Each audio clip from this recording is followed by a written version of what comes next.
Монголын анхны даавууны үйлдвэр үүд хаалга нээж, нарийн даавуу үйлдвэрлэж эхэллээ гэх сайхан мэдээг үндэсний үйлдвэрлэгч Батцүү компани монголчуудад дуулгалаа. Сонгон найрхан дүүргийн 32 дугаар хороонд байрлах тус үйлдвэрийг зорьсон юм. Биднийг очиход цэцэрлэгийн хүүхдүүдийн шорт футбол хийх зориулалтаар номин ногоон өнгийн нарийн даавууг үйлдвэрлэж байлаа. Үүнийг Монголын оёдлын холбооны захиалгаар гаргаж байгаа юм.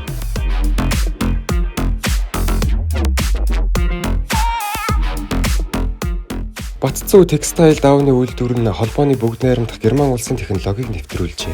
Өдөрт 2000 м даавуу үйлдвэрлэх хүчин чадалтай, бүтээгдэхүүний шинж чанарыг хянах лабораторитой. Энд 96 утас 2226 зүүн цэвэрлэгдэж 2 м өргөнтэй даавуу үйлдвэрлэгдэн хураагдах юм. Батцүү текстайл үйлдвэр нь одоогоор Турк энэтхэгийн хөвөн даавууны стандарт хангасан утасны үйлдвэрүүдээс хөвөн дааван утас, бүгд найрамдах Хятад ард улсын олон улсын стандарт бүхий компаниас полистер утас импортлон сайн чанарын нарийн даавууг ийм сонголттойгоор үйлдвэрлэж байна.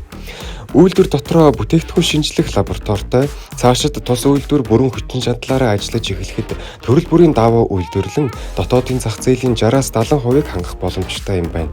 Мөн хөвөн дааван утсаа өөрсдөө үйлдвэрлэж 100% Монгол бүтээгдэхүүн гаргах алсын хараатай ажиллаж байгаа аж.